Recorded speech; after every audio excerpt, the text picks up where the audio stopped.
go fast. Hold on my teeth and on my neck. And I'm stone cold with the flash with my squad and I'm stacking up a check. Well, hey there, what's up YouTube? My name is invertedjokerr and welcome back.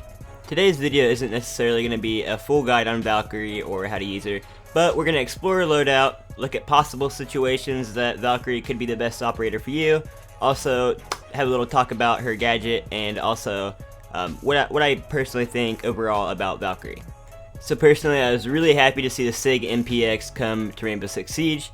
In real life, it's chambered in 40, 357 SIG, and 9mm, but of course we do have the 9mm version here on Rainbow Six Siege.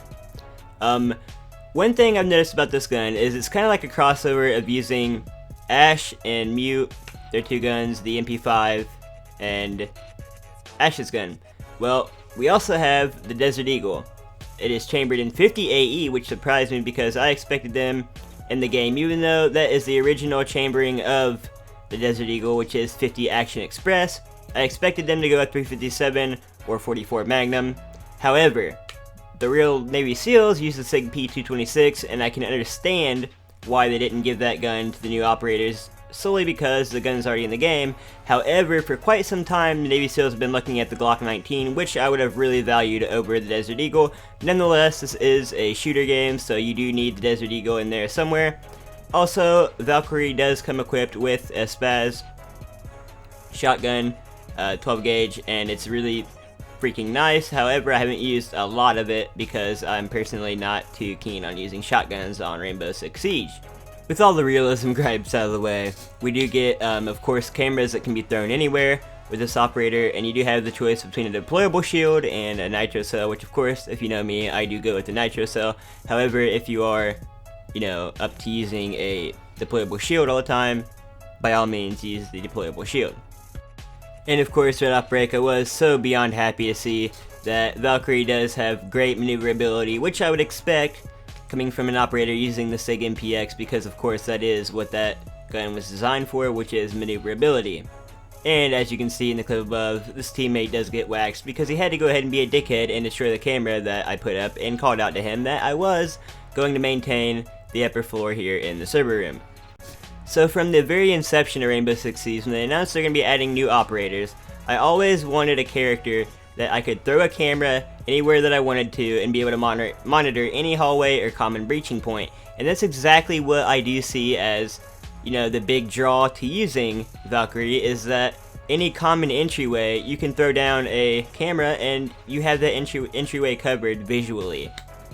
And on many different maps, on many different objectives, and sides of the map, and common entry points and breach points, I found myself constantly getting kills because, people aren't used to looking for these cameras yet. They're so covert, they are black, they don't shine red, they don't look ridiculous, and like I said before, people just flat out are not used to looking for these cameras yet.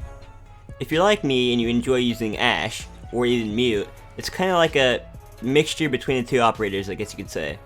The SIG MPX in this game is of course chambered in 9mm, however, it's a video game, they don't get things quite realistic, and they gave the MPX so much stopping power, but a little bit more controllability and recoil compared to, Ash's gun or the MP5 that comes with Mute.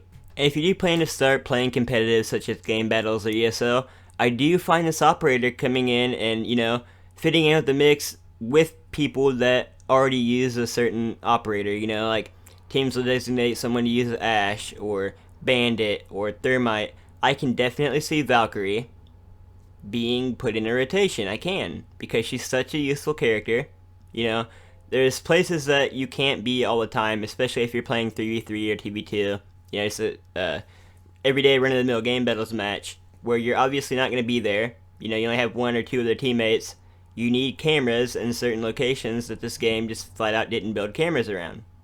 And I don't know what it is, but I feel like she has louder footsteps than anyone else in the game. I don't know if that's just me, imagining things, or if she really does have louder footsteps. All in all, besides the footstep thing that I'm sure I'm imagining, I have not a one bad thing to say about Valkyrie. I know it's, it's not late enough or hasn't been tested enough to tell, but as of now, because, of course the DLC's only been out for about 4 hours, 5-6 hours, give or take, there's really nothing that I've came across yet that I don't like about Valkyrie. But like I said before, I just flat out have not played enough of it to figure out if there's anything that I don't like about her. I am definitely going to go in and use the spaz, see how I like that, and if you're new here, go ahead and subscribe if you'd like to, and tomorrow we're going to take a look at Blackbeard and what Blackbeard has to offer with his Scar variant, the MK17.